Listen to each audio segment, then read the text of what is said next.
This is a Film Stories original podcast. We made this.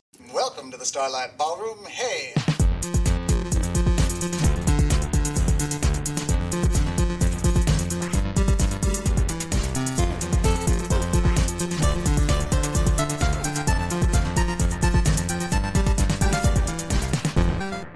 Hello and welcome to Shipwrecked and Comatose, the podcast about Red Dwarf here on the We Made This podcast network.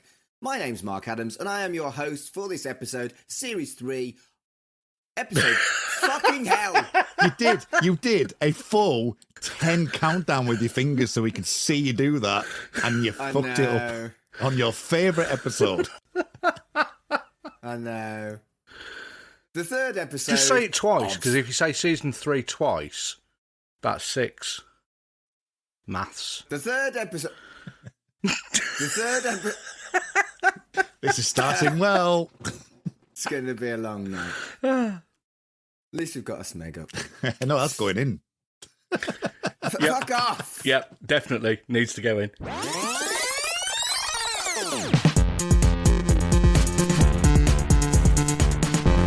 The third episode of Series 6, Gunmen of the Apocalypse. My name is Mark Adams and I am your host for what has been incredibly unsubtly pitched as my favourite episode of the entire show ever. But I am not alone, even though I could probably do that. With me, as always... Well, you know what I mean? I just fucking love it. I can just sit there and talk for 3 hours about it. But I'm not joined by just one person. I'm joined by two. First up is Kurt North, my co-host. Hello, Kurt. Hello. And regular co-host / guest host / Bauble Bellend, the last time I saw him. It's Colin.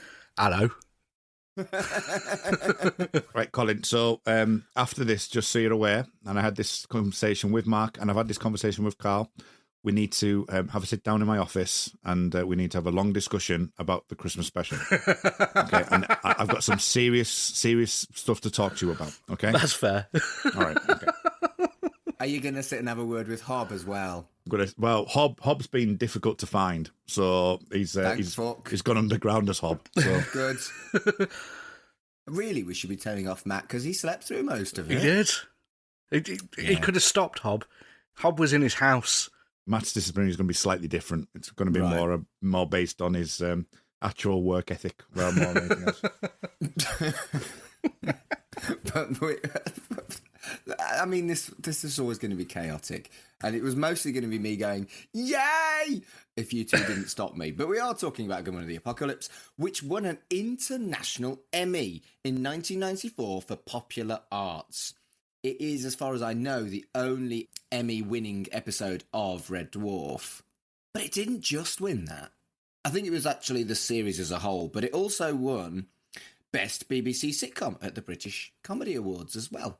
Did you see that on YouTube? I looked for the Emmy to see if they actually went to accept it, and found that Comedy Awards acceptance. Oh, cool. It's actually on YouTube. It's 1 minute 20. Rob Grant gets up and says a couple of things, and that's about it. Nothing special. Is it worth watching?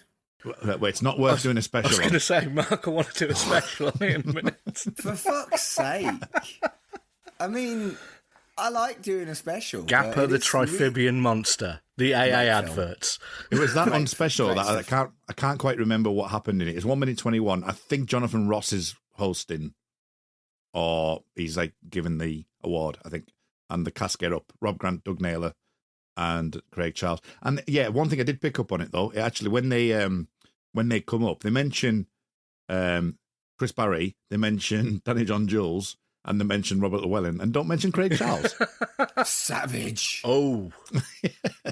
1995, that might have been when there was the court case, which he was totally acquitted for. But that may have been the reason why. Maybe. Oh, shit. That's so sad. Yeah. Oh, dear. But yeah, it was broadcast on the 21st of October 1993, and it's fucking brilliant. It's the best one, and I love it. It's good, isn't it? It is good.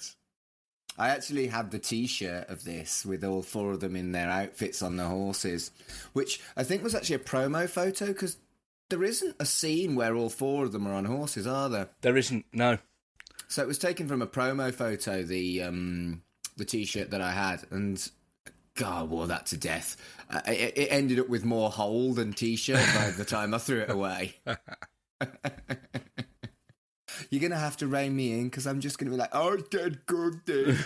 I can't be unbiased on it. I just can't. I don't think any of us are going to be arguing with you that it's a brilliant episode. It's fucking fantastic. I did look it up, though, and it isn't actually regarded in a number of votes on Red Dwarf favourite episodes by critics and or viewers that it isn't their favourite. It's like 6th out of... Yeah, but it's top 10. You know. Still, as far as I'm concerned, it's irrefutable and unbeatable. But I would agree with the critics personally. Right, okay. What's your favourite episode then, Kurt? Probably Back to Reality. That's pretty close for me, I'll be honest. Colin? See, previously, I think I've said either Back to Reality or Polymorph. But watching season 6, or series 6, because we're not American. I kept doing that last week. I do all the time. Interchanging all of them. Watching series 6 this last week, it's so funny. It's I don't know if you talked about it in the previous episodes, but the rate of jokes is just so much higher. And they were fucking high on the previous episodes. It's relentless. But it's, I believe that they got the idea while they were in America doing Red Dwarf USA, because Rob Grant and Doug Naylor were watching Cheers, which had absolutely loads of jokes in each scene, and decided that they were going to have a higher quantity of jokes. And it worked really, really well. I think what I said in the last episode, Colin, was it seems that there's a lot more, and it happens going into Red Dwarf 10 as well in later series. That I think maybe a Doug Naylor influence is that the jokes are interspersed. So you'll have like the writing, they'll start off a joke, then they'll move to something else, and then the payoff is like later on. So there's those little bits of writing that they've done where it's like, oh, right, we'll hold that. Callbacks and stuff like, which is great. Yeah. I think for me, the big tester when I'm watching comedy on my own, it has to be fucking good for me to actually laugh out loud, because I think there is a shared experience in comedy. And I was howling. The cat was confused. Series 6 is He always is. It's part of his character. No, I meant my cat. Her name's Passion, she's beautiful and I love her, but she does get in the way when I'm podcasting. You may have mentioned that nearly as many times as the amount of times that you've mentioned that you like Gunmen of the Apocalypse. I mean, I like her as much, if not more, than Gunmen of the Apocalypse. She's got a nice face. Moving on. I feel like this kind of predicts what we're experiencing now with virtual reality type stuff. Obviously, there's not the sex elements, but there was nothing like the technology in 1993, but there kind of is now. Have either of you actually had a proper go at virtual reality? Not of the new stuff, but when this came out, it was in like the first wave of virtual reality. Kind of Star Wing style graphics, wasn't it? Sort of, yeah, like vector graphics. There was, virtual reality in the early 90s was massive, and it was expected that it was going to be the future of video games. And it was, in 1992, Computer Gaming World magazine had done a big report on it and said that they expected there to be affordable VR by 1994. Which didn't happen. No. There were a load of problems. I seem to remember at the time that they had various issues with aligning the screens. So people were getting, feeling sick and getting headaches while they were using them. And because they couldn't quite get over that and the expense of the things, it never quite took off. And then obviously within the last maybe 10 years or so, with stuff like the Oculus Rift, there's been a massive resurgence in it. But no, I haven't had a go yet. No, I haven't. I did have a go on the Starwing graphic stuff Yeah. at the Games Master convention in like 1990, whatever the fuck, early. And it was utterly bizarre. You shot your gun and the bullet was really slow. I felt like I could outrun the bullet. There was And that's the only real memory I have of it. And it was in that giant frame thing with the proper kind of helmet that you see as the image of the 90s VR. And I queued for 2 hours for 5 minutes, and it was cack.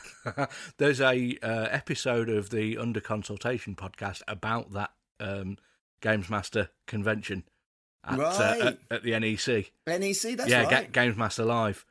So that's worth listening to. But yeah, I had a go on the old style VR, but recently. It was like about 6 years ago. It was at the there's a Museum of Computing in Cambridge, which is really good.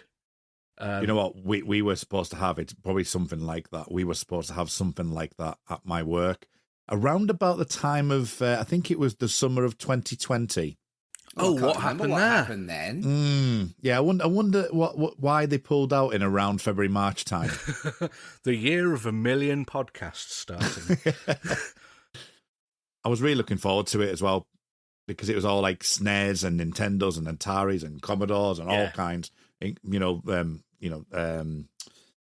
Street Fighters and Retro Arcades, Sega Rally. It had loads of stuff that we were going to do, but obviously, had to scale back. And then eventually we realised it was going to be a case of no, we're not even going to get to do it to run it. We'll have to look at some paintings instead, just because it was safe. So hopefully in the future. Yeah. Hopefully. But I would love to have a go at modern VR. I've watched some like YouTube videos of people playing it, and there's VR of fucking everything. There's like VR of Rick and Morty and various other things, and the Star Trek one as well. And I'm like, this is mainstream, and I've just not done it ever. I've got the VR Star Trek bridge game, which was the modern one for the Chris Pine stuff, but they've done like add-on packs for Next Generation and stuff, but I've not actually got the headset, so they've altered it for just for general playing. Oh, so I bought it because it was like at the time it was like a $5. So if I ever get one, then it's going to be there ready once I have a go with it. Yeah, but, I think we're on the cusp really, because obviously past 6-7 years has been like the Viva and all that type of thing, which have all been £1,000 full gaming rig setups and stuff like that. But obviously with the whole Oculus stuff now being hand literally don't need a laptop, don't need a PC. You just stick it on your head and away you go.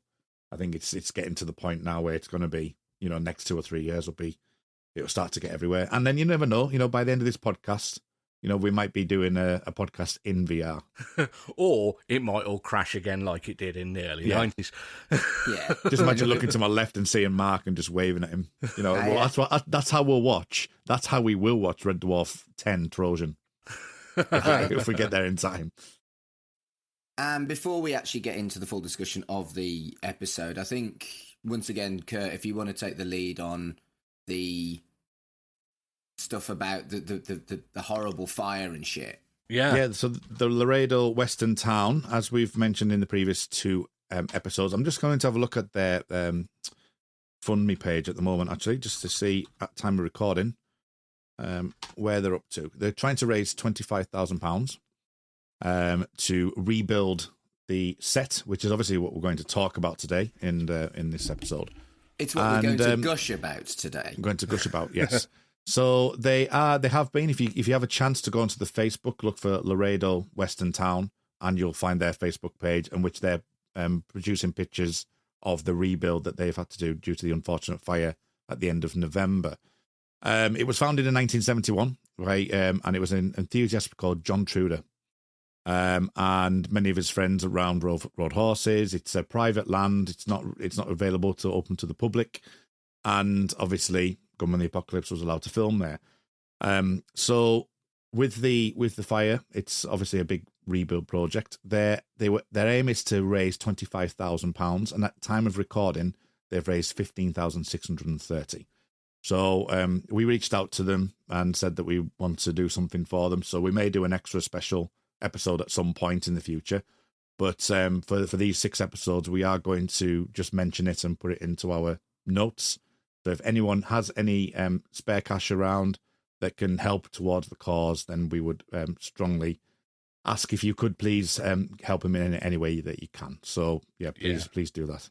And a lot of podcasts do have a Patreon, or they do have a Ko-fi website. We've never done that. Obviously, our network does, but as a podcast on its own, we've never done that. So perhaps if you're ever going to think about chucking us a few quid on Ko-fi, just chuck it their way instead, please. Yeah.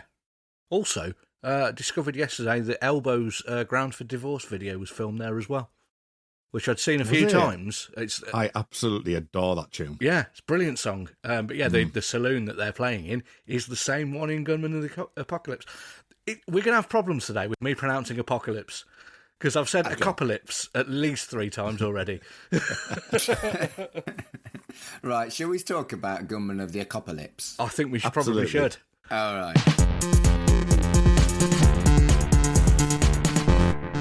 The show starts with Lister as a private detective, and he approaches a femme fatale and tells her he's worked out all of her crimes. She asks not to be turned in, and they kiss when he says he's not going to. And I've deliberately tried to write my notes as unemotionally as possible. That really doesn't give you the feel of how this is, does it? It's just so beautifully done. It's all kind of black and white and... With a blue tint to it. And it's just so beautifully noir and stylized. And even though this wasn't filmed at Laredo, I even feel like the background here is really well thought out for just like a tiny little scene, really. And it's just fucking great. Oh, I can't. But I'm not wrong, though, am I? One of you two say something about it. So the femme fatale, as you've mentioned, is Loretta, which Lister describes as the sexiest computer sprite he's ever seen. Played by Karen Hansen. Played by Jennifer Calvert. Correct. Who played Karen Hansen in the kids' sitcom set in a burger bar, Spats, that was on children's ITV, which was fucking terrible. I loved it as a kid. I rewatched an episode of it the other day, and it will be horrible. So bad. So I have a podcast about kids' telly, and I have never watched Spats. You're not missing much, I know, mate. Right? It was kind of our generation as well, like late 30s, early 40s, wasn't it? Yeah. It was. No, it was in the 90s, Mark. His first episode was 1990. It wasn't in the 30s or 40s. I meant age-wise, not the... Fuck off. So you'd have been 12 when it started, Mark. I was so exactly the right age to watch it, and I didn't. That's bizarre. Yeah. That's not. Having said that, I was 10. So 1990 it started, didn't it? Yeah. Yeah. So I was 10. So it's probably we probably just tilted on that edge, that knife edge, where I would have watched it because I was 10. Yeah. And it's. I suppose. I looked up some other episodes. I just had a look at it on IMDb. Danny John Jules is in an episode. Right, good. As some kind of superhero. And Chloe Annette is also in one. So we've got 2 Red Dwarf cast members, although one that we've not got to yet. And Jennifer Calvert went on to be on Stargate. Yes. As well. Yes. So we then immediately cut to Lister on a VR machine, French kissing the air. Crichton walks in and asks him to follow him, but obviously he's oblivious because he's immersed in the game. And I think I love that, even though Crichton obviously should know. But it's almost like a parent walking in on a video game, isn't it? I like that scene, even though it doesn't actually really fit Crichton, because Crichton's brighter than that and he's a robot himself. But still, it's still perfect. Because I've done that to my dad. Yeah, and it still happens now. Yeah. Now I am the new generation of, I am the dad going, Elodie, what are you doing? And she just pays no attention because you're playing on a Kindle. Yeah. Yeah. What I do find interesting with this episode, or these scenes, is the the next 2 episodes especially, just the amount of smeg ups there is. And again, I mentioned this a couple of weeks back. I just remember these episodes from smeg ups, and I just can't I'm so brainwashed to think of what did actually happen rather than what's actually in the show, which is strange. Yeah. This is the one where he gets himself in the dick with a wire, isn't it? He tries to walk off, and he's got the there's groin that. attachment attached still. There's that, but there's also like the bit where he goes, "What do we do now, Dad?" Yep. Because his hat falls off when he's kissing her. And Yeah. again, wouldn't be amiss for us to allude to the fact that Craig Charles gets the girl again. Yep. But Yeah. there is consequences in the next episode. There's always consequences to Craig Charles getting the girl in this series, and I think it's wonderful. And I think we also have to shout out the utterly wonderful commitment level to the French kiss that we see from Craig Charles. It's magnificent. Particularly the one where there's no one actually there, and it's the Yeah, yeah. exactly. And for me, I'm like, having seen that, I don't want to kiss Craig Charles. That would not be a good kiss. But the commitment, Would you rather kiss a siren? I mean, unfortunately, I'm not pansexual, so no, it's just men for me, like human men for me. But some people out there might, Depends who the siren looks like, obviously. You wouldn't know it was a siren That's true. until If it look sucked out Orlando your Bloom, brains. I'm done. Unless it's got a straw in its hand, then Yes. you might have an idea. Orlando Bloom could have anything in his hand if he wanted to give me a kiss. I'd say yes, please. Orlando Bloom is getting a lot of coverage on this series. Look at his face; he's beautiful. Oh, you've distracted me with Orlando. I distracted You you mentioned with him. Orlando. I know. Right, so we go back to the game, and Lister starts talking all meta about how she is an attractive computer sprite and stuff like that. And That opens up a question for me, actually. The fact that she recognizes herself as a psychopathic, schizophrenic femme fatale, Yep. and that she knows who she is in the game. Like, obviously, that's a Star Trek trope would normally be that the holograms just play the characters that they are, and you can almost imagine the GTA thing of when they're not in mode, they're just hovering and doing that thing that loads of people do on YouTube now, where they actually pretend to be GTA characters. that, But that's but what it I was needs actually going to mention, the GTA thing, because this is way before GTA, and it's actually quite clever because he ignores the plot of the game and essentially goes and fucks hookers and then kills them to get his money back. Which I is didn't what think of it everyone in that does context, in but you're GTA. right. But they have done this years and years and years before GTA. I don't think there were. I don't remember there being any games at that point where you could just go off and do your own thing. Particularly, it was all way more linear. So that's pretty prescient. Predicting the future by Lister shagging sprites and telling them they're in a game. You see, here's me again trying to be. I am the central hub of this system. Just being all like, okay, so the fact that she might have sentience, she's aware of herself, blah blah blah, and we're talking about GTA and hookers. I didn't write the plot. I just interpreted the plot.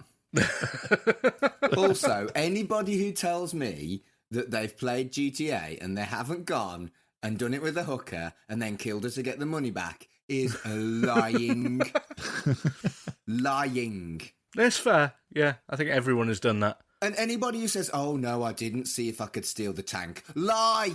Of course you stole the tank. That's what it's there for. And anyone who says, I've literally just stole the tank. I literally have just stole the tank. I've never played Vice City, so this is the first time that I've played Vice City, and the mission came up literally like 2 days ago. I had to steal the tank.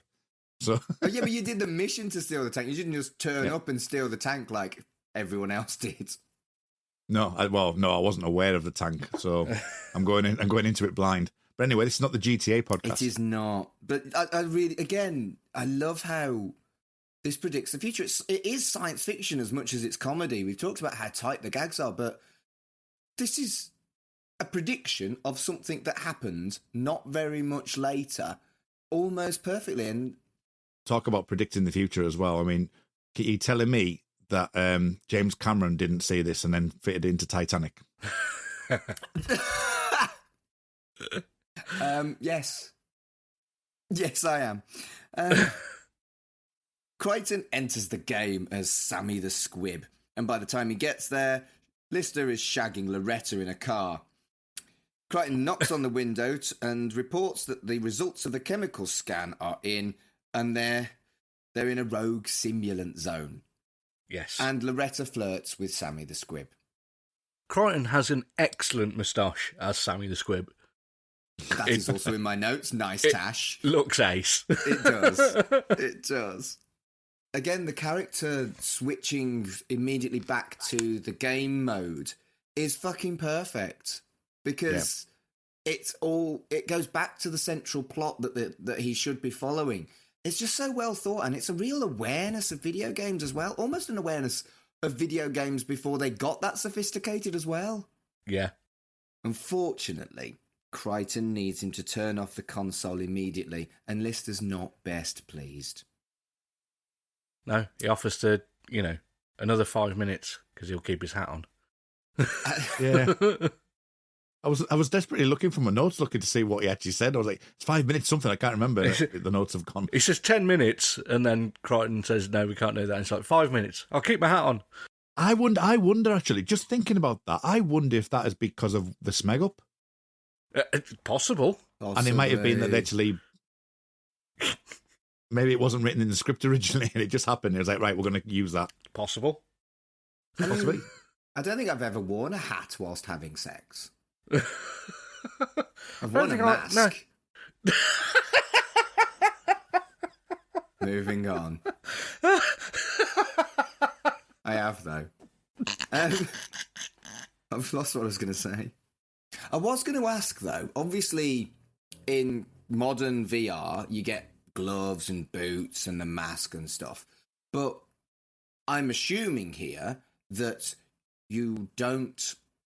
I mean, how would sex work in VR? I mean, you would get a hard-on outside the game, but surely there isn't the level of equipment to... I would imagine, as technology progresses, people usually find ways to I think fuck there it. is. I've got this vague recollection that there's something. It's not virtual reality. It's the sensation or physically operating a machine from the other side of the world. Haptic feedback. What's haptic feedback? That sounds fascinating. No, I know what Colin's talking about. I was talking about something a little more sophisticated than the lush. But No, haptic feedback is when you touch your phone and you can feel it like pressing buttons, even though it's not. It like vibrates a bit, so Right. Yeah, that's yeah. haptic feedback. So it's like levels of vibration to make. Anyway, so at the moment, there's plenty of places you can go, Mark. You can go and you can pay some money, some tokens to people, and that haptic feedback happens, and they get paid for it on your dick in whatever region you like. So I'm just thinking about the cleanliness factor of this VR system that Lister's fucking. At the moment, the Oculus Rift doesn't have anything below the waist at all. You're just a floating body. Right. So, but no, I kind of like the idea of VR sex as something that people could have.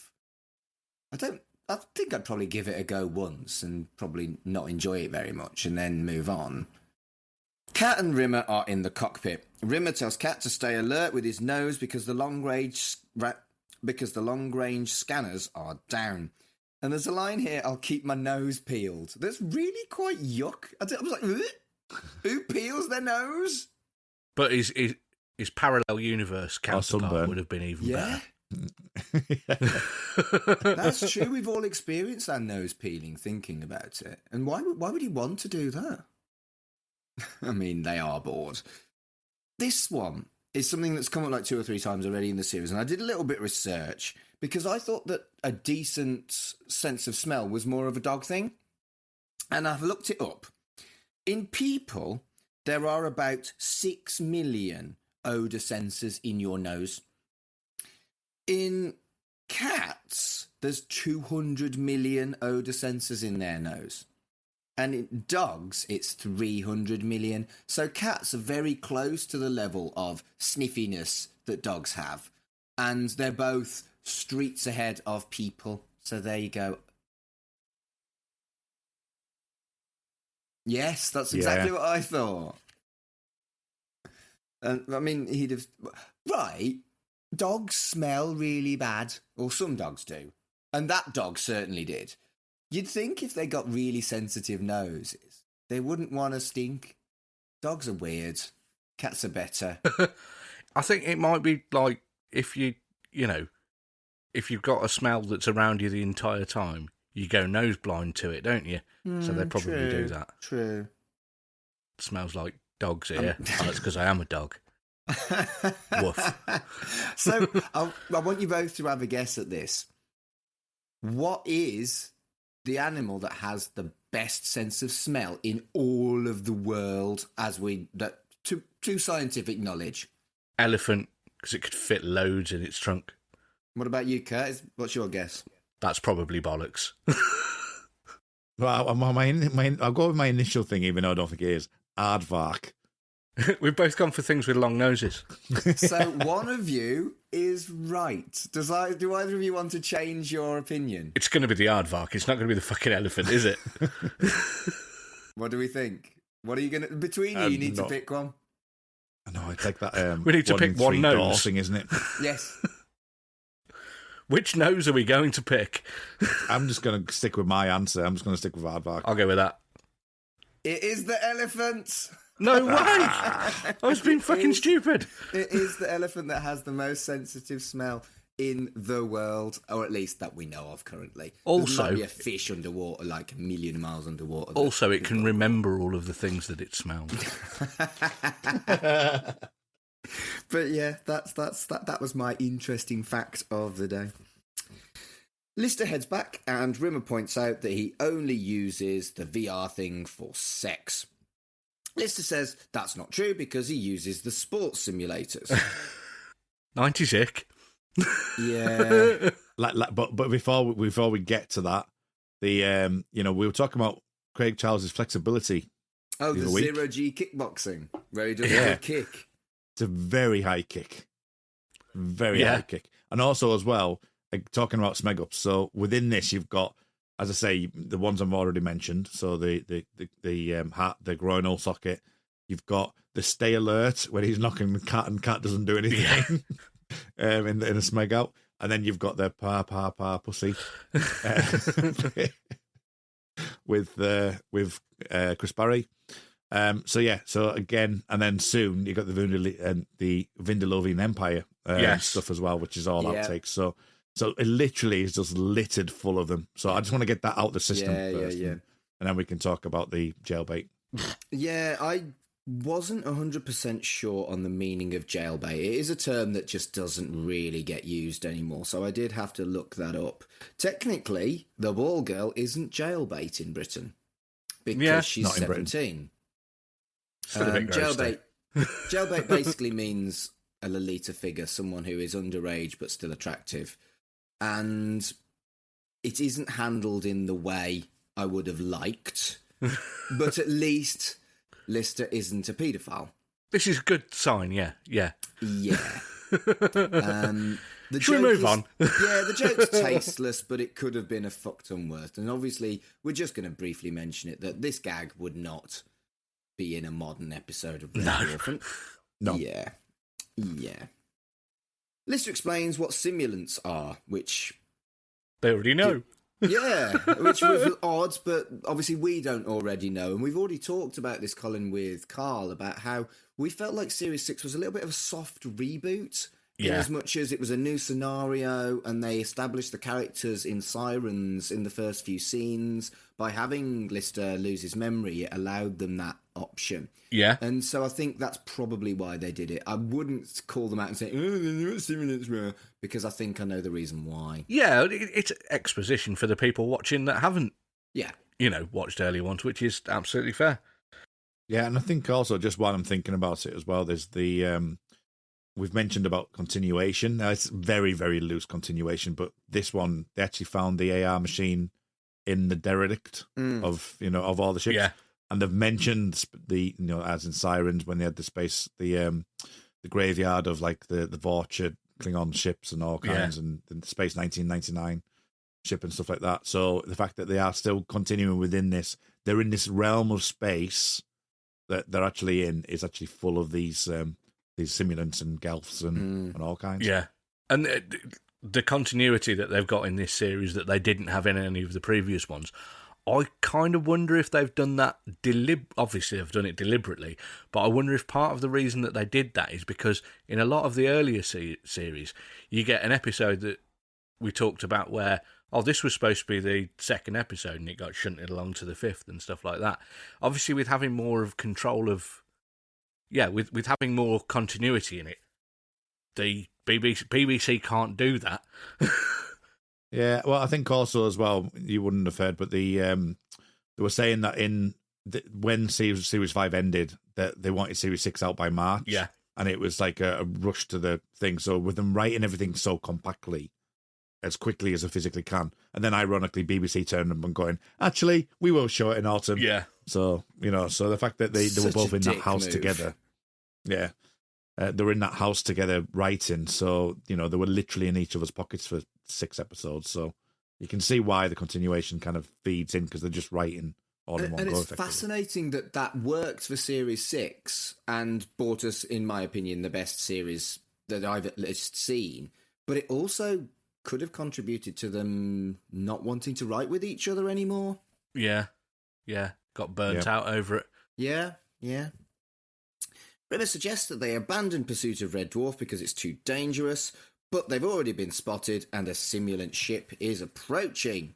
Is this the first time we've seen a simulant ship? The simulant I think in maybe. Justice. How did he Yes, arrive? but there's simulants previously, but we've had them being like in escape pods and things like that. I don't think we've seen a ship before. Yeah, and we haven't. It looks badass. Oh, it's magnificent. It's a very cool ship. And it's like the Holoship ship. They're using it for one episode, maybe a minute of screen time, and it's just fucking beautiful. Yeah. It's just, yeah. And they didn't remake Red Dwarf because they blew it up. Yeah. And I'm kind of sad that they blew this up and we never got to see that again as well. Spoilers. I don't think spoilers on a show that's nearly 20 years old. 30 years old. I was going to say nearly 20 years old. Yeah, nearly 30 So from years 2002, old. Is it? Yeah, you might see some new ships in the future. Yeah. Okay. Maybe.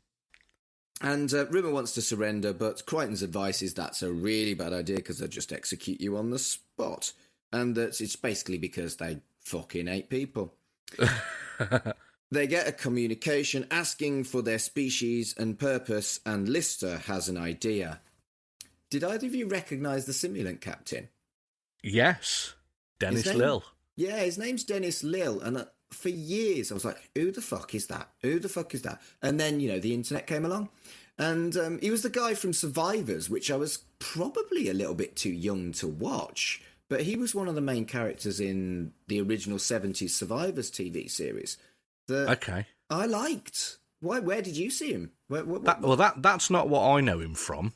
Go on. What I know him from is he plays Bob Kane in Tim Burton's 1989 Batman. Oh, right, So okay. there's a bit in the newspaper office where the cartoonist comes along and he's drawn basically Man-Bat. So it's a bat face with a guy in a suit. Right. And that was originally supposed to be actually played by Bob Kane. Right. And Bob Kane couldn't make it, so Dennis Lill played that part, but the character was still called Bob Kane. Fascinating. That was him. Good grief. But yeah, mine is definitely a deep cut, but I actually rewatched Survivors on DVD about 10 years ago now, and damn, it's slow. I still quite like it, but along the lines of stuff like the tripods as well, the pacing of 70s and 80s stuff is really, really slow, and I never spotted that as a kid. Whereas this, and indeed the stuff from the 80s for Red Dwarf, the pacing's always been pretty pacey. Yeah, definitely. I mean, Red Dwarf is pacey as fuck in parts. But yeah, the amazing Vindaloovian scene. They transmit their chins upside down, and they've got Crichton's eyes on them, pretending to be Bindi Baji and Tarkadal, the Vindalooians. And they hate humans too, apparently. One of my favourite Red Dwarf moments, memories, is the tongue when he sticks it out. Yep. It's imprinted in my brain, that.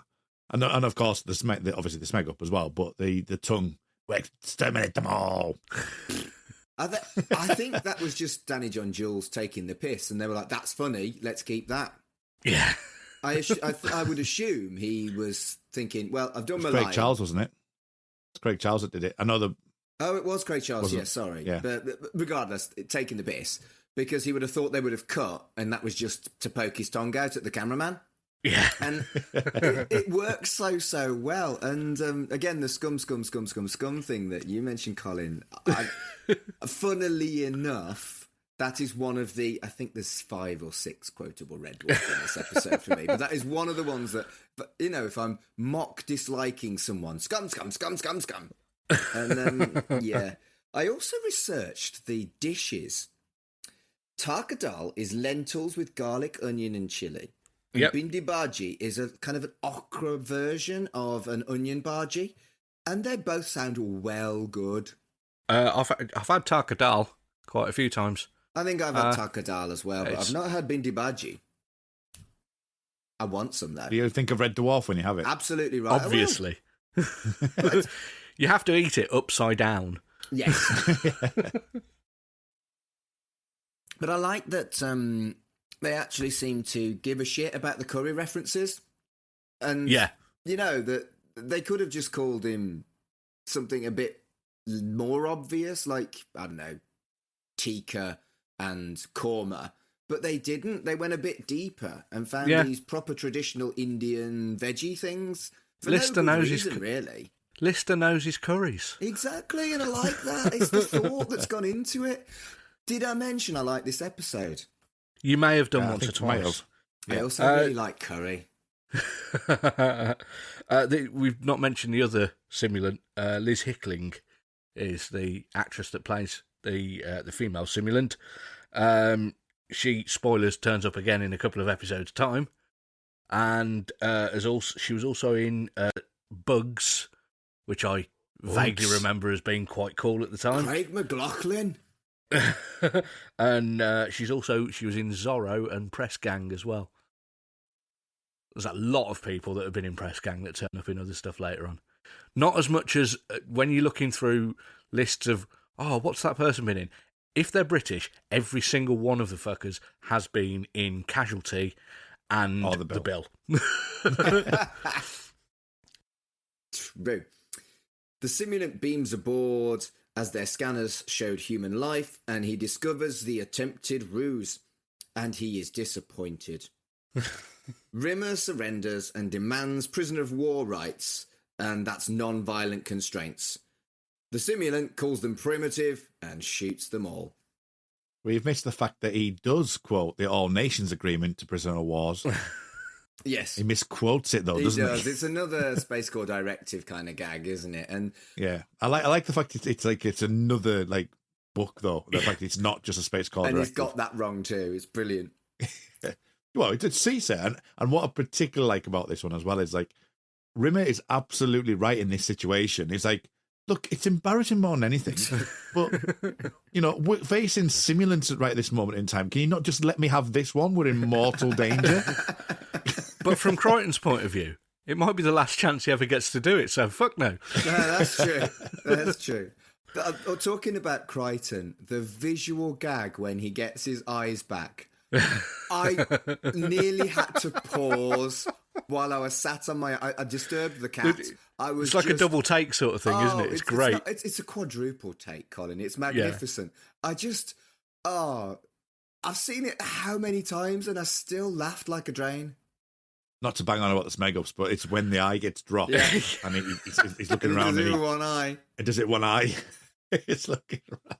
I think anyone who was a fan of Red Dwarf around this time will probably remember the Smeg Ups almost as much as the videos. I used to watch Smeg Ups probably more often than the proper series. I think for me, Same here. Series 6, Series 5, Smeg Ups, then the rest was probably what I watched. And, right, where did I have the space for all these Red Dwarf videos? I had them all. I haven't got space for fuck all in my pokey flat now. Glad we don't still have videos. Looking around, I wouldn't be able to have a cat. And that's not happening. Got a cat. I've got a cat. Really like Gunmen of the Apocalypse stuff. The crew. There's just one more for the Full House, and we'll get. What's the Full House? Is it Orlando Bloom? It's Well, related. It's related to that, yeah. Okay. So the crew wake up after 3 weeks, and the simulants have upgraded everything, and they've even included some laser cannons. The simulant says over the comms that there'll now be a challenge, and they have 2 minutes to flee. Kat suggests immediate attack rather than running, and Lister and Crichton think it's a great idea, and they go for it. And, I use this all the time. What happens if we all get killed? I'll never hear the last of it. I use that so much. Whenever someone agrees with my shit, I'm like, but what happens if we all get killed? I'll never hear the last of it. I don't tend to do a cat impression anymore, because I'm not 100% sure whether mimicking someone's voice is okay anymore, but I still fucking quote it. Mimicking a cat, an accent, though. Yeah. But the joke's still funny, even in my weird-ass Black Country / Mancunian / slightly overpronounced accent. I've been listening to a podcast recently, just while we're talking about this, right? And what's really been bugging me is he says bus, and he says buzz. Yep. That's frustrating. I got a buzz the other day. I don't say buzz. Do I say buzz or do I say bus? I think I say bus. You'll probably say bus. Buzz is more of a Birmingham thing than a Black Country. Yeah, so Matt probably does it. Yeah, okay. Possibly. Matt's although Matt is from Walsall originally, I think, which is Black Country rather than Birmingham. We'll see. We'll get him to say bus next week. See, is there any way we can get him to say bus next week? Is there a bus in any of the episodes? No. But the attack succeeds with a fluke hit, and as a last vindictive act, the simulant transmits the Armageddon virus to Starbug, and then the sim ship, as we mentioned, explodes beautifully. Brilliant model work. I've always been a fan of really tat kind of action films where everything's made of explodium. And I just love this momentary, beautiful model being blasted the fuck up. I don't care that things are made of explodium. It's a film thing, but it's just a beautiful explodium ship, isn't it? It is. And it's very Thunderbirdsy.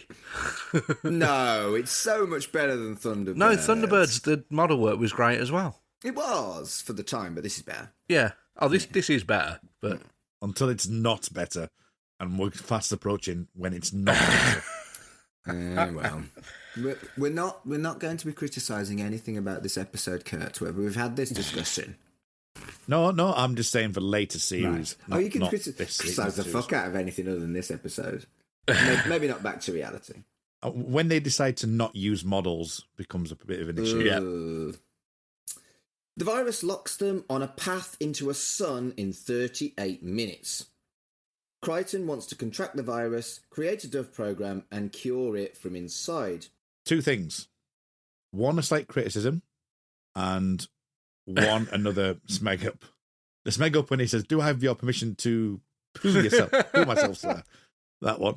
But do you not think there's a really weird cut in this? Because it kind of like goes to Rimmer, and they start talking about this 38 minutes thing, and the tension gets bracketed up, and the music starts to build, and then they turn to Crichton, and Crichton starts talking, and the music just suddenly drops.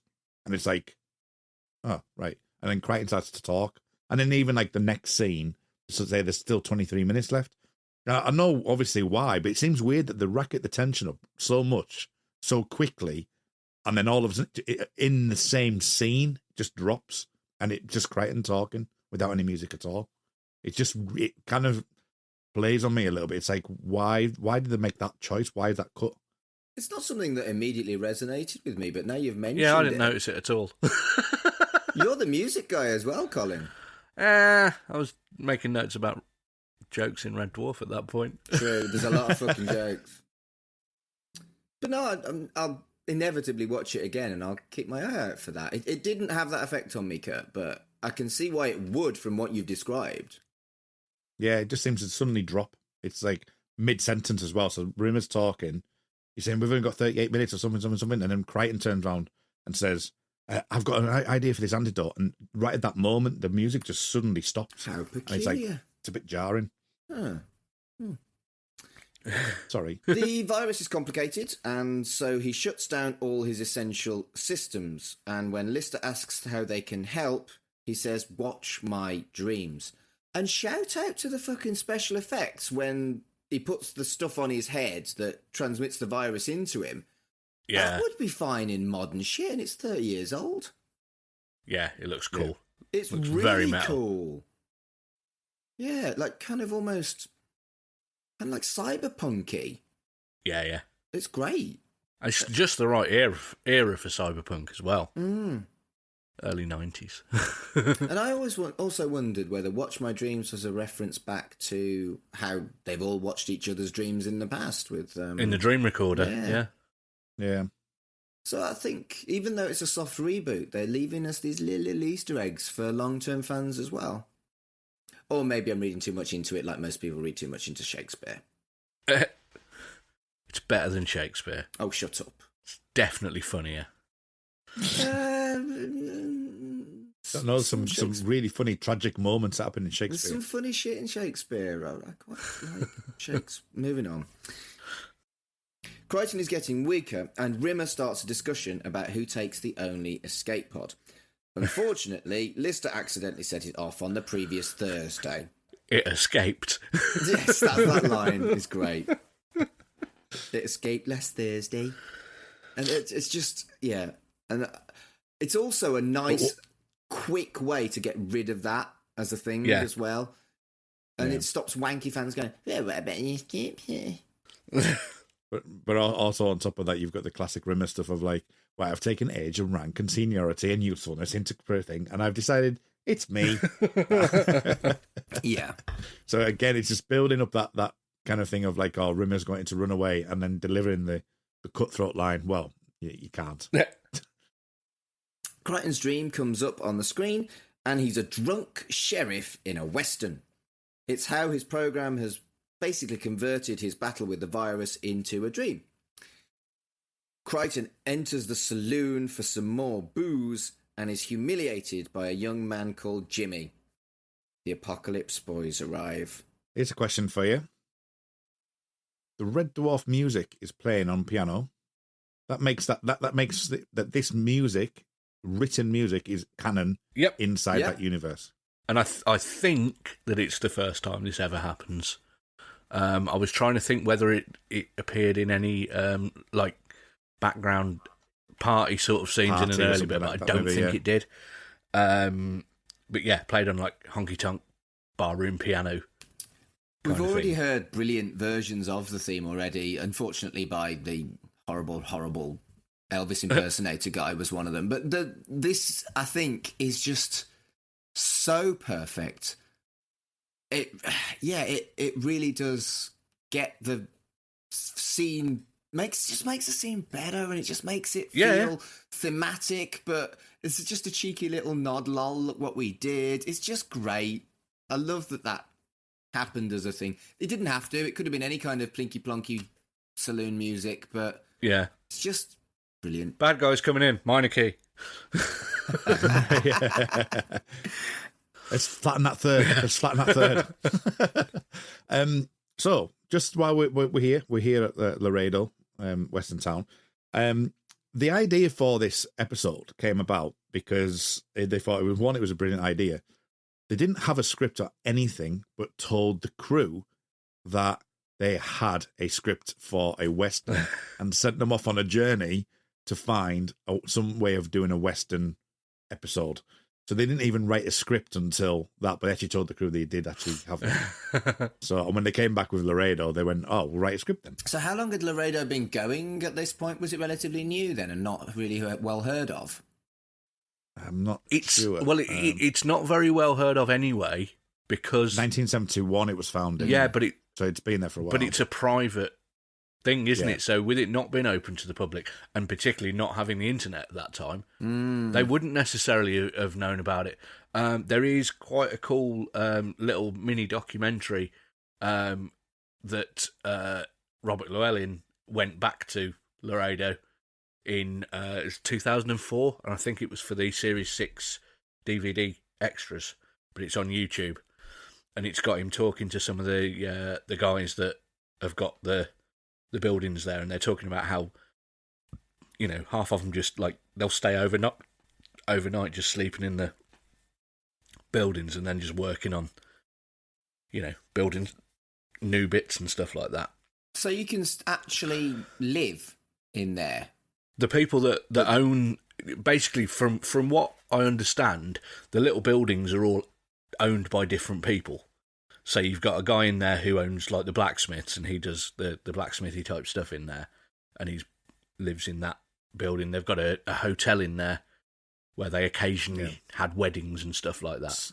Yeah, so John Truder basically said that he had a number of different friends. He was riding horses when he was a young boy, and decided that he wanted to form this kind of thing with his friends, kind of thing. So it was more like, we want to do it for ourselves more than anything else. And it was only when, you know, it's like 40 miles outside of Kent or something.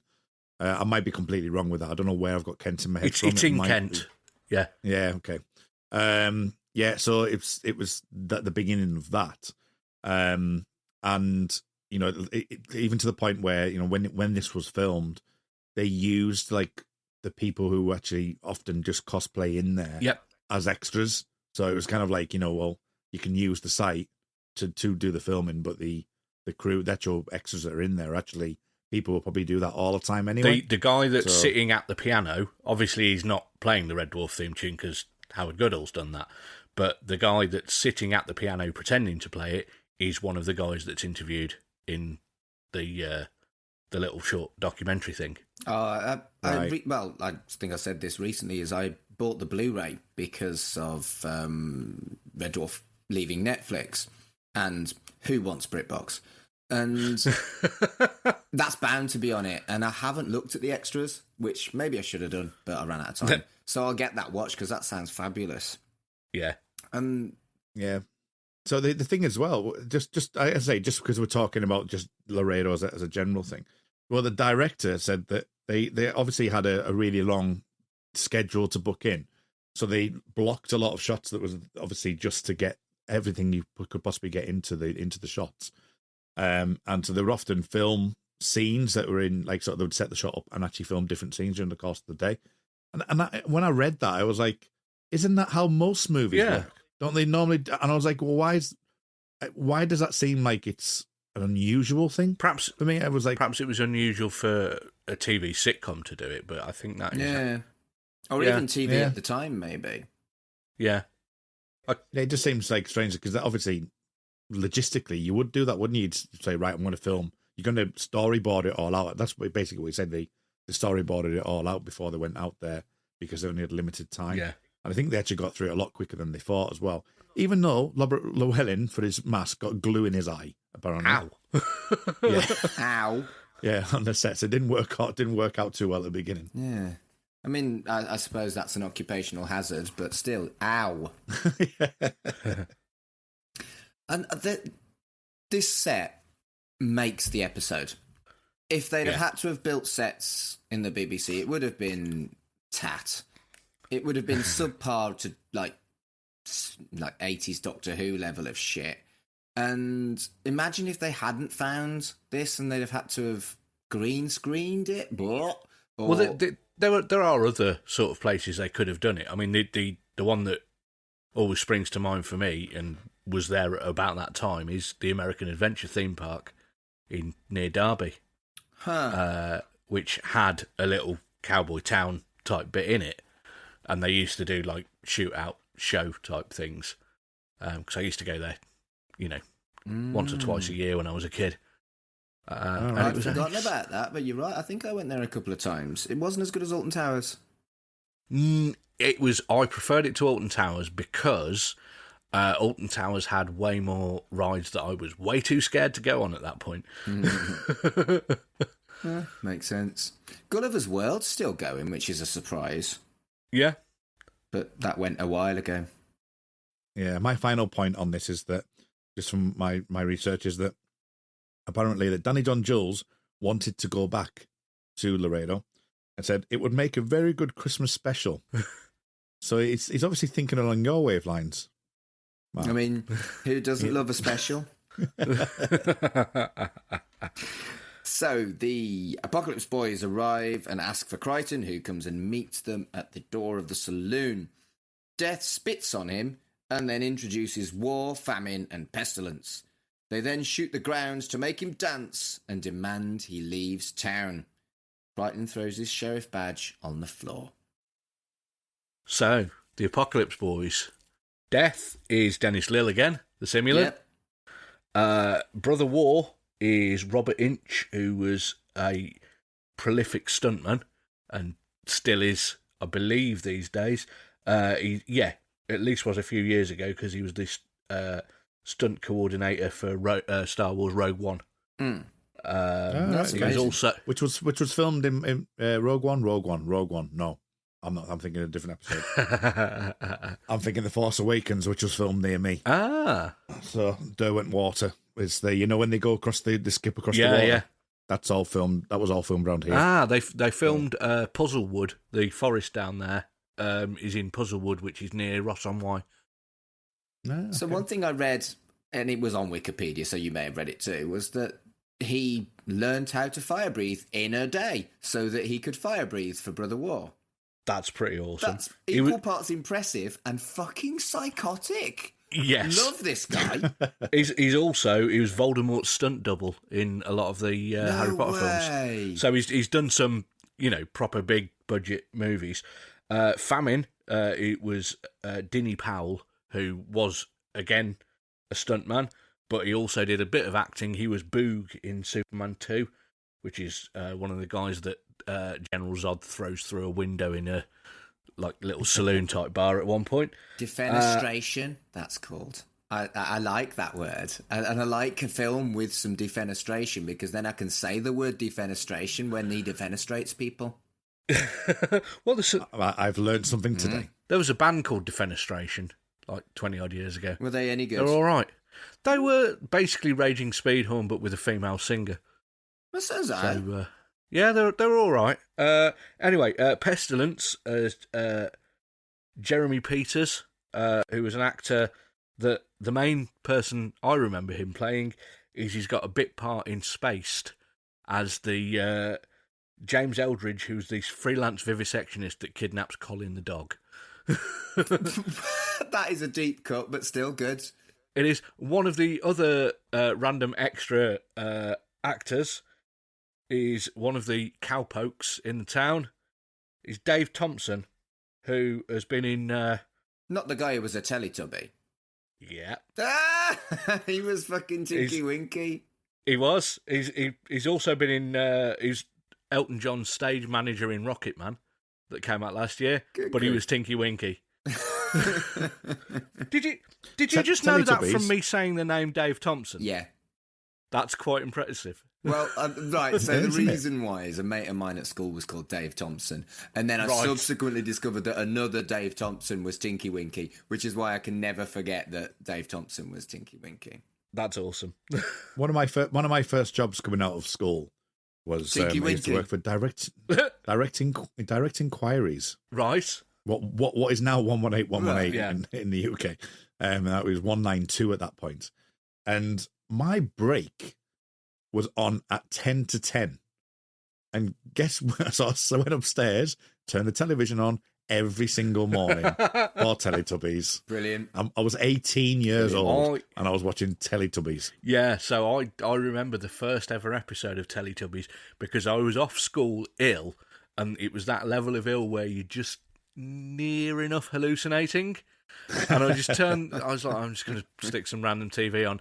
And then this sun appears with a fucking baby's face in it. And that was weird.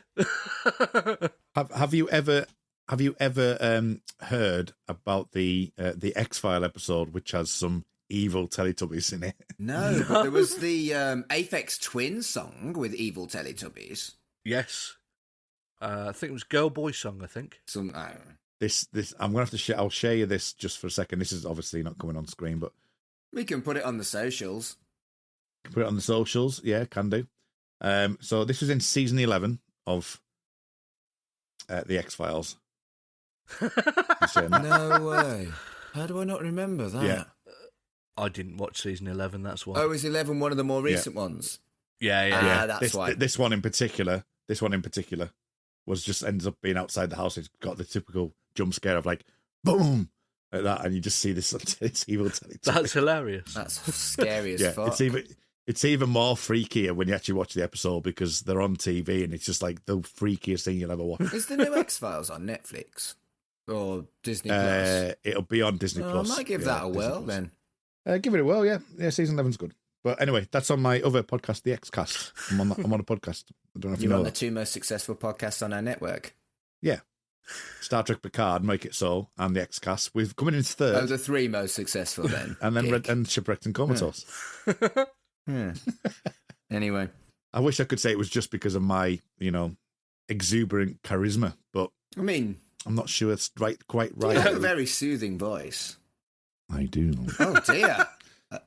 Kurt's Midnight Bath. I mean, bloody hell, I might need to take a break if you keep doing that. Take a break, Mark Adams. Anyway, carry on. Crichton's life signs are very low, and the cat asks if they can get into his dream and help by turning themselves into little electronic people. And they use the VR machine. And they put Do you know Red Dead Redemption what? 2 in. Basically, yeah. My actual, I need to complete that game. I'm probably only about 30% into it. My actual favorite thing about this episode is the cat getting things right and then listening to him. Yeah. I just love that. It's like, what, twice in one lifetime? So you just quoted one of the lines I don't use as a quotable Red Dwarf. The other 2 in this scene. And I do it so much. And if people don't know what the fuck I'm referencing, I'll probably come across as a right douchebag. And if not, why not? And I do that so often. And I assume everyone knows Red Dwarf. But people probably think I'm a douchebag.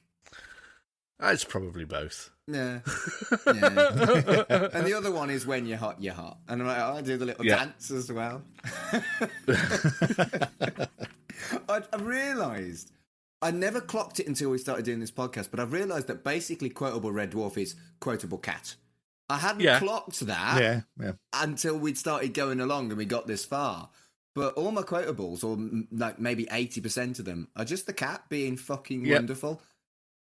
Best character, best episode, quotable dwarf. The Riviera Kid. Yes, they use Streets of Laredo, which I think is such a clever little reference for the... Yes. That's the name of the Western that they play in the VR. I never knew that at the time. In fact, I only found out when we started talking about Laredo, so this year. And that's just such a nice little thing to do. Absolutely. I think I was aware of it, but not till much later on. As you say... Potentially, I think because of Elbow. Strangely enough, with Elbow, I actually won tickets to go and see them live, and that was the first introduction to them. It was just like a Twitter poll thing where you just retweeted, and I won a ticket to see him. Cool, but fantastic live. So I think it must have been about then. But last year there was a special on last year. I think I sent you boys a picture of it. I think was someone like some TV show, whether it was Anton Deck or something like that, where they were in Laredo. And they're actually in Laredo, yeah. I was like, oh, that's Red Dwarf. Yeah. The thematic characters they pick are Brett Riverboat for Lister, the knife man, Dangerous Dan McGrew for Rimmer, the hand-to-hand specialist, and the Riviera Kid for the cat, who is a Dangerous Dan McGrew. So did you notice that the stats added up to 300 for Riviera Kid and Brett Riverboat, but they only 200. added up to 200 for the Dangerous Dan McGrew? No, I did not. Yep. I've got them all written down. Riviera Kid, stamina 40, charm 250, intelligence 10. So that's 300. Lister, Brett Riverboat, knife thrower, stamina 100, charm 100, intelligence 100, so an all-rounder. And then Dangerous Dan McGrew, bare fist fighting, stamina 100, charm 50, and intelligence 50. And you actually look at those stats, they kind of reflect the three characters that pick the characters. Yeah. It's just another little clever little thingy. And the fact that Rimmer's stats are lower than the other two is such a sideswipe. It's just great. Why didn't I catch that? My favourite thing in TV, meta, and I didn't catch it. And how many times have you watched this as well, Kurt?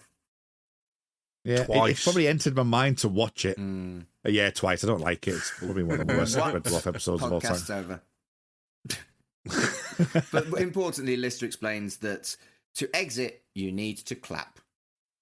They ride into the town on horses, enter the saloon, and Rimmer asks for a white wine and soda. Cat asks, Do we know who can and can't ride horses? Yes. Does anyone? I do. I've got it on my notes, but I can't find it. Right. So, Robert Llewellyn and Danny John Jules are both all right with horses. They're used to riding them. And Chris Barry and Craig Charles had never ridden horses before. Chris Barry was absolutely fucking terrified and was sort of clinging on for dear life, whereas Craig Charles does not give a shit about anything and worked out that he can make the horses run by basically slapping them on the arse. So, he did that to Chris Barry's horse, which then ran off, galloping off in miles away. With him screaming, which I've been there, I've done that. When horse riding when I was a kid with my sister on this like horse pony trekking sort of thing, and my sister was only about 8 at the time. Her horse decided to stop, so she screamed at it, which made all of the fucking horses scatter. Mine ran through a bramble bush and then through a river. Shit. It was fine. So yeah, I do feel like they might have had more about them riding into town with the horses if it weren't for Chris Barry being petrified.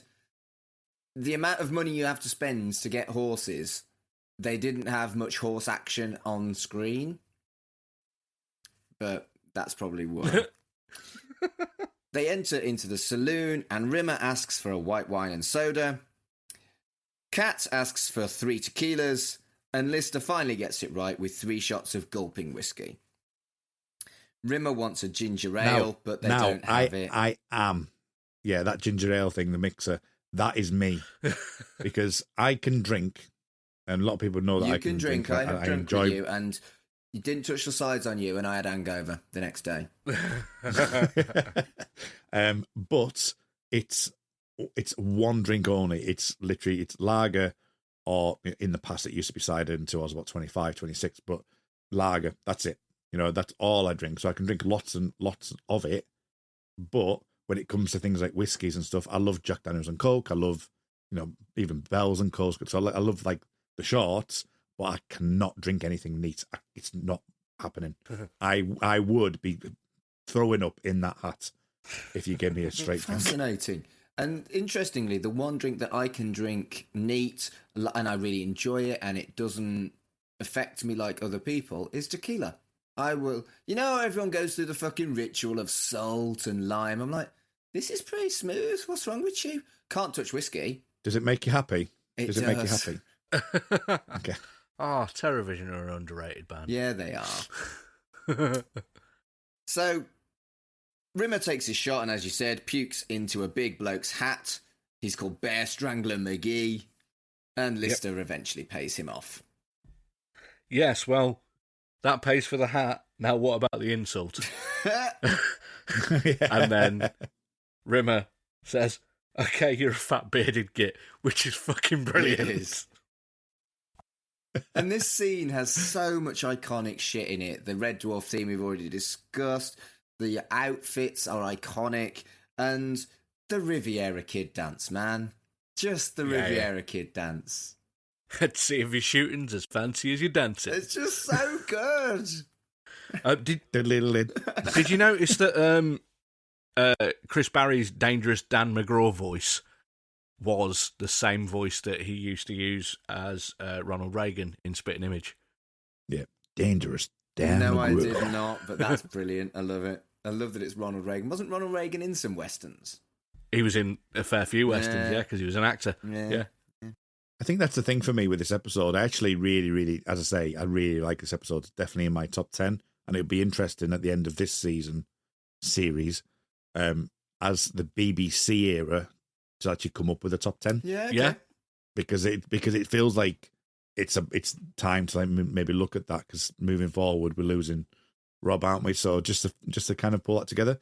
But I'm not necessarily a big fan of westerns, so I think there's enough in this episode for me that keeps me entertained, because it is a comedy, and because we don't get into the set of the western until literally like a second, 2/3 into it, kind of thing, or halfway into it. Yeah. So there's not a massive amount in here, and obviously it's the game aspect as well. It's not it's not like they've gone to a western planet. It's literally there in that game. So Yeah. I think there's enough for my brain to like cognitively take it on board, but that's probably where some of my kind of like, I'm not as keen with some of the tropes. I don't like westerns either. I think I've seen about 10 ever, but I just fucking love this episode, and I don't know why. Oh, the Good, the Bad, the Ugly I've seen. I think that's the only one I've seen. The soundtracks are generally fucking brilliant if they're Ennio Morricone. Yeah, well, he did the Good, Bad, the Ugly, didn't he? Yeah. He did most of like the Sergio Leone ones, didn't he? Yeah. And you've got, sort of for the incidental music throughout this, you've got Howard Goodall basically trying to recreate that kind of sound, but using the synthesizers available in 1993 rather than proper instruments. And it's dated a little bit. Disagree. Fucking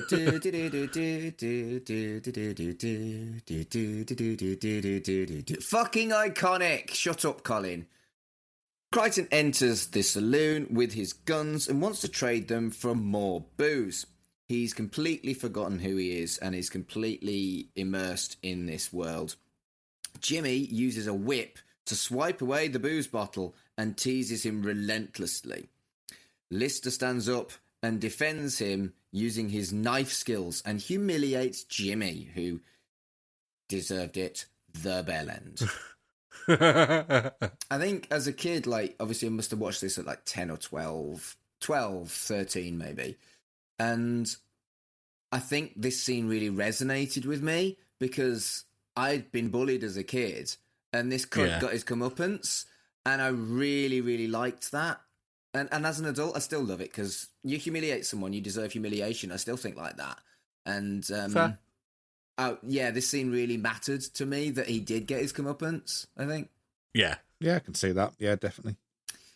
So Jimmy instructs his goons to shoot him, and the cat shoots the bullets out of the air. Are we going to talk about the smeg up now? No, we don't have to because you knew it was coming. So.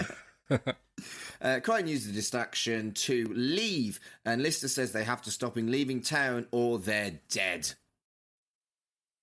And I love the metaphor. Is this the bit where It's great.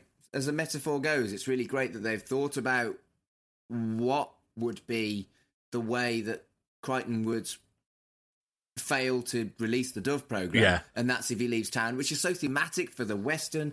It's just dead clever, innit? And you've got the bit where Crichton's running towards the exit of the town, so Jake Riviera fires his gun, the bullet bounces off loads of things, and then knocks the sign down, which conks him on the head. It's ridiculous, but it's funny. It's brilliant. And silly. But Robert Llewellyn actually had to time that perfectly with running so that the thing fell on his head. Yeah. And that was a real stunt that he did at the time, and it's great. I would have assumed it was someone else doing that stunt because it clocks him dead. It does. Dead centre in the side of the head. It's like, ow, that must have hurt. Yeah. Have we missed the no, I think it was around this scene as well where when they're in the bar fight where Rimmer's Rimmer clears house. It's brilliant. Thing. Yeah. And then he goes, yeah, I think that is marvellous. Another quotable dwarf there for you, Kurt. That barroom brawl's a bit like the barroom brawl in Backwards as well, so it's a nice sort of throwback to that. Yeah. I've actually got Backwards and Marvellous as my two notes. Excellent. See, it's just it's so good. Did I mention it's good? They take Crichton back to his room and they sober him up with raw coffee. And he works out who everyone is, and another wonderful quotable dwarf. Every time I have a hangover, or almost every time I have a hangover, I describe myself as having breath that could open bank vaults. It's just the perfect way to describe when you open your mouth and it feels like leather and, it's bleh. It's part of why I don't drink very often anymore, because that's the worst part of the fucking hangover. And I love that line. And I think that's one that I used a little bit later, whereas a lot of the quotable dwarf was stuff I used from childhood onwards. But obviously, at 14, you didn't have that many hangovers. Yeah, at 14, I didn't drink, so it didn't really resonate as much. And, And then, of course, there's the throwback to the Smee he gag, which is wonderful. And, it's just...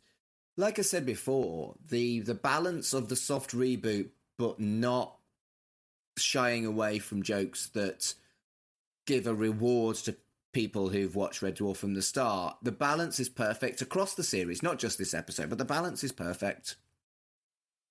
The cat points out that there are no barrels to his guns, and they have doves on them. And Lister says that must be the key, because it was called a dove program. So that's where we discussed the other week, wasn't it, with the general pattern mention.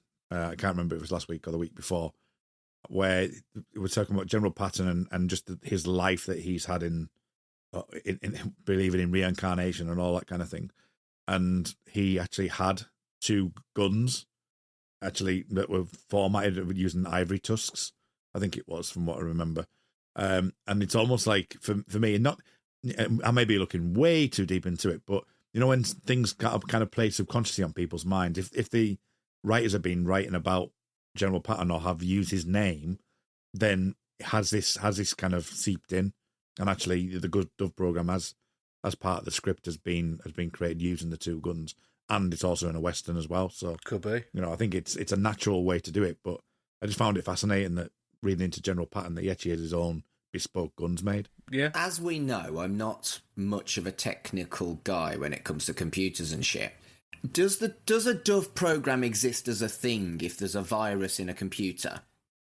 I don't think so. I was trying to find that out, and it was just coming up with this episode of Red Dwarf when I was Googling it.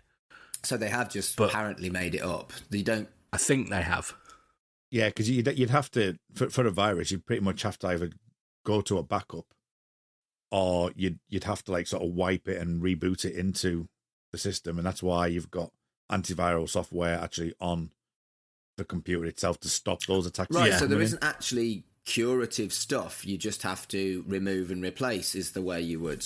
I think it depends on the virus, but a lot of the time it's you have to remove the infected files entirely. Rather, you can't clean them. Good grief, I didn't know that, but like I said, easily. I'm not very techie.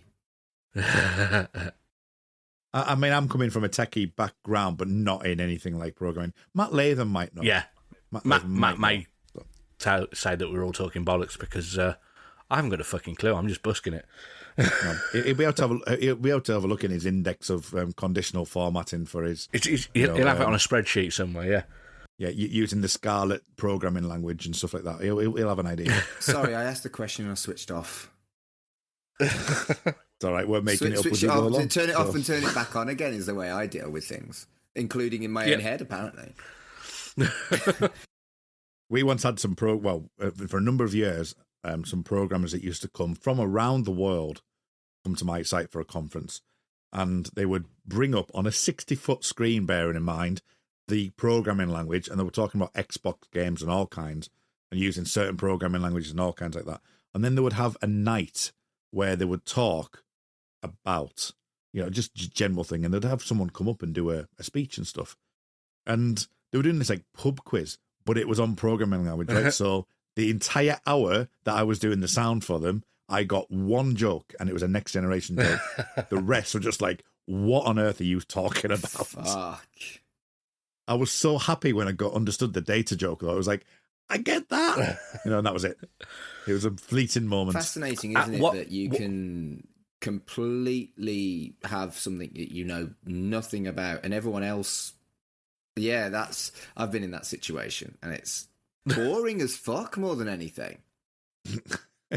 With you just mentioning Star Trek The Next Generation, this was the episode that Patrick Stewart saw, not knowing what it was, and was about to call his lawyers, because it's apparently very similar to the Fistful of Datas episode, which came out the previous year. But then he... Oh, right, that come out the foot. Right, do you think it was inspired 92. by Fistful of Datas then? It could easily have been. I think Fistful of Datas, if you haven't seen it, it's when the program on the holodeck goes wrong, and it feeds in loads of variations of data. The data becomes the sheriff. I remember it. There's a jailer. Then Worf has to become the sheriff of the town to get in there, and he has to things like that. So yes, that's Fistful of Datas. So. Yeah. The most fun part of that episode was Worf being a curmudgeon, but the most fun of most episodes is Worf being a curmudgeon. Yeah, because it wasn't Alex was in at that point as well, wasn't it? His son. I think he was given the deputy. So, oh, why have I started a fucking discussion on Star Trek? Star Trek Picard's coming out soon. I might do a podcast about it. It'll be on air by the time we say it. I'll probably listen to that. I'll probably watch Star Trek Picard. Will you watch Star Trek Picard, Colin? Nah. The Apocalypse boys arrive, and the boys from the Dwarf come to meet them. Death secretly removes everyone's special skills with that really cool fucking effect again. That scene is metal as fuck. It is, he does the horns. He's throwing the horns, and then he's got that cool, like, fucking green electric-y effect on him. It looks like it should be a fucking Judas Priest video. It does. I love it. Not knowing about losing his special skills, Rimmer challenges War to a one-on-one and gets absolutely battered. Yes, what he says is, who's got the guts to go with me one-on-one, hand-to-hand, mano-a-mano? Mano-a-mano. Mano-a-mano, which means hand-to-hand. Oh, yeah. Cat drops his guns as he tries to shoot, and Lister drops his knives. They try to exit, but they're sealed in. Yeah, so just on that, because I think it's quite pertinent to it, is that happens before Rimmer starts. Yeah, it does. Because they try and warn him, he doesn't don't they? listen, though, yeah. Yeah. But the thing that when they try to exit, the Rimmer dance. Oh, I mean, I've always said I love slapstick. I love visual gags. And I mentioned the thing with the eyes previously. The first time you watch it, you see the dance and it's funny. The second time you watch it, you watch his face and his horror as he does this dance. Makes it just so much better. It's wonderful. It's wonderful. Is this the most flamenco influenced episode of Red Dwarf ever? It's great. It's great. Yeah. It's just great. And it's just great. It's just great. You can't frighten me, I'm a coward, is an excellent line. Yeah, I've written that down. Ah, dear. They exit by removing their helmets after the cat suggests it, and it's down to Crichton. But I want to point out that the cat suggests it and then takes off his own glove. Yeah, and then his own boot foot thingy. And I get it's for foot a gag. thingy. Boot is definitely a better word than foot thingy. It is. Yes. I get that it's for a gag, but why didn't they give that line to Lister? There's no need for the cat to have been the one who came up with the get the helmets off, but it does because he's already had good ideas in the episode. Oh, true. Yeah. He's on a run, and the other two aren't thick enough to take their glove and boot off first. But it still came to me as like, that makes no sense. Literally, you said take the helmets off and then took your glove off. And that's the only criticism I have about the entire episode. It's down to Crichton, and the Apocalypse Boys shoot him repeatedly. However... Just before that, there is another line that Robert Llewellyn absolutely fucking relishes saying, just like the "it's insane" bit from one of the earlier series, where he's like, "Go for your guns, you scum-sucking mollusks." It's a good line. It is a good line, and they shoot him. And then he draws his guns as his last kind of breath, and they turn into doves. They do. And they were real doves, right? I don't think they were... Yes. They can't have been computer gen because they were too good for that time. There is a smeg up of him trying to get the doves to fly in the right direction. Oh, there is. Because the original plan was him to just let go of them and then fly away, and they just didn't want to. They just hopped down onto the floor. Yeah. So he actually had to sort of throw them up into the air. Which you can actually see in the footage. Yeah. Yeah. Also, the bit where he was getting shot, so you got all the, like, squibs blowing up on him, which he was talking about in that Return to Laredo thing, where he says they always tell you that they're not going to hurt, and they fucking do.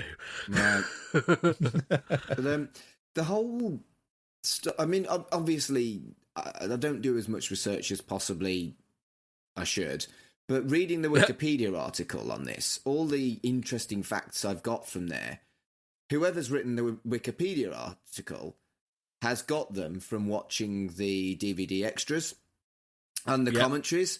And had I known that, I'd have read Wikipedia after watching the commentaries. And like I said before on the first episode, they're entertaining, and it's just the four actors having a chat, really. But yeah, there's nothing on Wikipedia anymore that I was like, well, someone writes something a bit better researched on Wikipedia, and then I realised it was Wikipedia. Yeah, I mean, as I said before, and because we're talking about research and stuff like that, I'll just mention my notes where I get my stuff from, which is from the book Stacey Sleek, which was written by Jane Killick. So that's the one where she was on set during Back to Reality. I mentioned, I think, back in that episode. So she's it's written in the format of what happened between seasons and on episodes, favourite laugh, behind the scenes, and what the episode's about. Yeah. So that's a lot of where I get my stuff from. But it's definitely a book, which, you know, it's short and sweet. You know, it's literally just little bits about the episodes and stuff like that, which is worth buying if you are interested in. Have you found that stuff from her book has ended up on Wikipedia plagiarised like it has been from the DVD commentaries, or is that actually still useful as a book?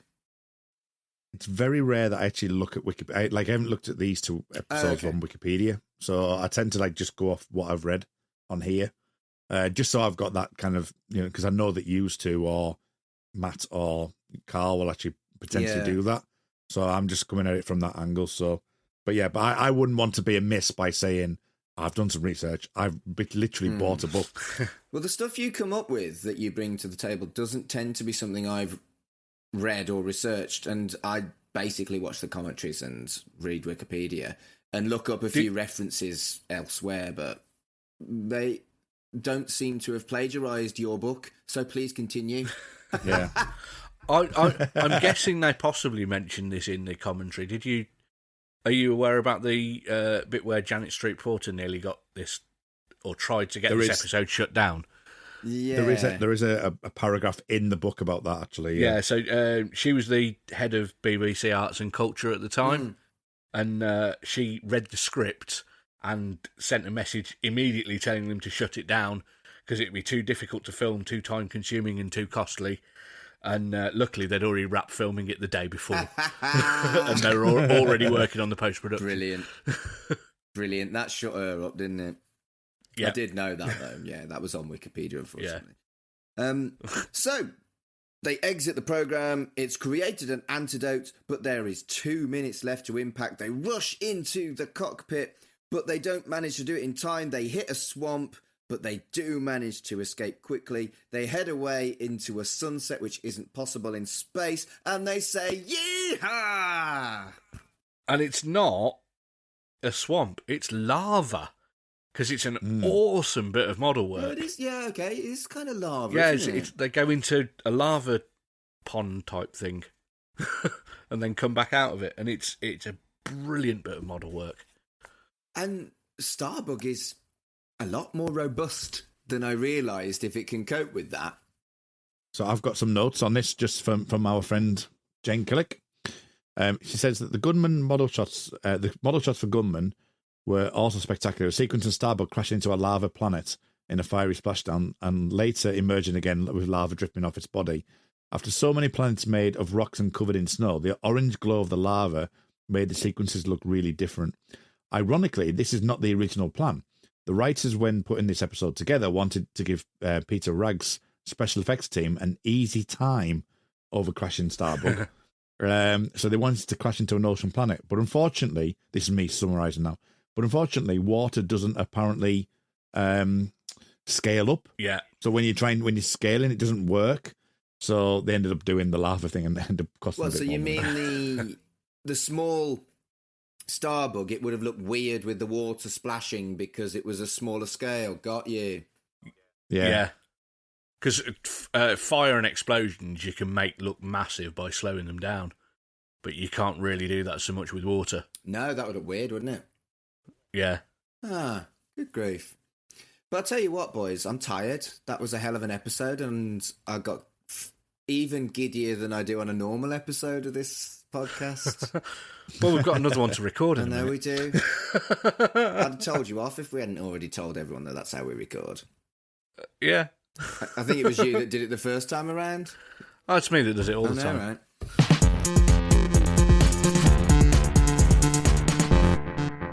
Right, that was fucking fun. Kurt, where can people find you on the internet? Find me on Twitter at rmuldrake, RMULDRAKE. Podcasts you may need to look out for around this time would be, as I mentioned, Make It So, the Star Trek Picard podcast. Find that at Jean-Luc Podard. The Yellow Jackets podcast, No Book Club. Oh, I'm looking forward to that. Yes, you've actually, I think, forced the issue of it being coming out quicker than we were planning on it. So, which you can find on Twitter at Yellow Jacket Pod on Twitter. That's the best place to find me. On other ones like Xcast as well, which, as you say, is the flagship for We Made This. So, we'll just briefly go over that. Mention the Teletubbies thing. So the Xcast, which is the X_cast. So that's the best place to find me. Colin, what about you? You can find me on Twitter at Mogwai Fear Satan. You can find my other podcasts, We Dig Music, where me and my friends Tracy and Ian are going through finding our favourite songs from each year and voting on them and then arguing about them a lot. It's We Dig Music, just search for it on a podcast app. And free with this month's issue, my other podcast where it's me and Ian and a different guest each month, which we really need to record Kurt soon. I'm on holiday soon, Excellent. so I can do whenever. So possibly that may have gone out by the time this episode goes out. That's us listening to an old free CD from Kerrang, Metal Hammer, Q, that kind of thing, and finding the various horrors and delights within. So search for free with this month's issue. Both of those podcasts are on the We Made This network, but you can also find them on wedigpodcast.com. If you're looking for me, it's at Mark Adams HC on Twitter and Instagram. I've got a number of podcasts. I'm going to briefly talk about the ones that have been around a while, and then I'm going to go into detail on the new one. I'm on Chucky Vision, which is a podcast about the Child's Play and Chucky franchise, at Chucky Vision on Twitter. I'm also on Right in the Childhood, which is a podcast about children's TV and, well, frankly, rose-tinted glasses. That's at RITC Pod on Twitter. I'm also regularly on Podcast 616, which is our MCU and wider Marvel Universe podcast, at podcast616_ I don't know. Just search for it. I don't run that Twitter. And the other one that I have recently launched, which will have 1, maybe 2 episodes by the time this episode airs, is called Geek Polymath, at Geek Polymath on Twitter. And that is about the fact that I am a little bit of a, well... Geek Polymath. Yeah, kind of, I don't really have a big geeky thing that I'm massively into, but I like a little bit of everything. And so what I'm doing is I'm getting an expert on each geeky thing that I quite like to come and have a big fat dirty chat about it with me. And the first 3 episodes, this is an exclusive, it probably isn't by this point, but the first 3 episodes are on Marvel Comics, RuPaul's Drag Race, and craft beer. And going forward, I'm going to be looking at stuff like Star Trek, The X-Files, and various other things, but stuff that other people are really fucking into, and I just quite like. And so far, I've had some really lovely chats, and that's going out monthly on the 3rd Tuesday of the month. All of the podcasts we've talked about here are on Spotify, Apple, and all the podcast providers that are worth bothering with, so just search for their names. So thank you very much for joining us for this episode of Shipwrecked and Comatose, and until next time, I'm dangerous. Kurt North. Yeehaw!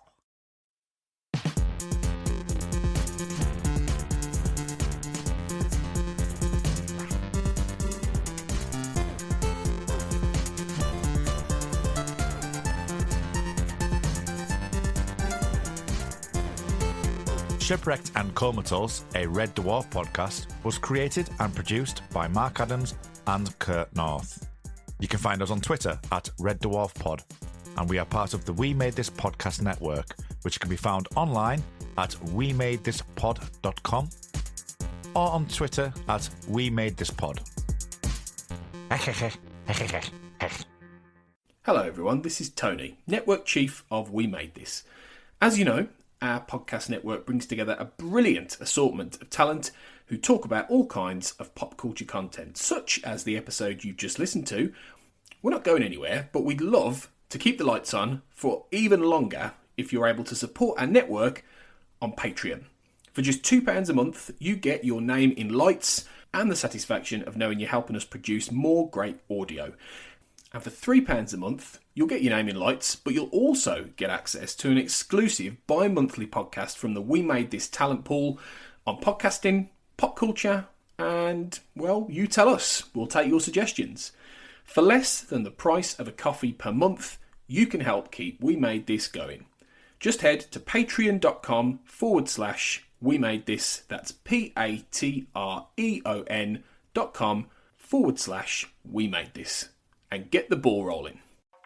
Elsewhere on We Made This. Academy Watch, a prestige film podcast. A lot of these other characters that are not human have these bizarre names, non-Anglo names. And then we have Paul. I mean, I kind of wanted a Brian or a Gary to rock up next to him as well. Yeah, like a Gary, like a real Scouse guy from. I was about to do a Scouse accent, but then I thought better of it. Yeah, let's leave the Scouse. We've already offended the Pauls. Let's leave the Garys alone.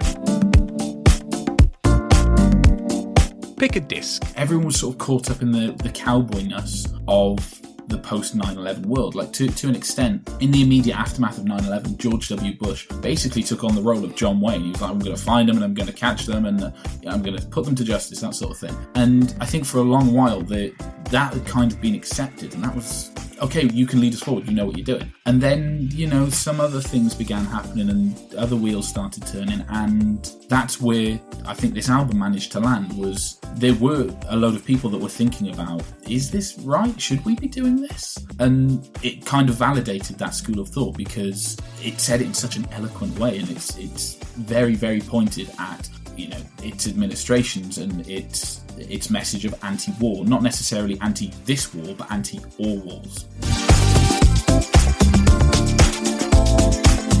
right in the childhood. There's other boy bands include the likes of McFly. McFly was a big one. I remember McFly. McFly, Busted. McFly was shit busted. Oh, that's a controversial. I could name 5 or 8. Well, 3 or 4. Here we go, because I'm a big Busted and McFly I could name fan. 3 or 4 Busted songs. Go I on. could name you no McFly songs. Name me some Busted. Year 3000. Yeah. Shit me, I'm sure I know more than Year 3000. Glad I crashed the wedding. Yeah, that one. Check out all of these shows and more on the We Made This podcast network.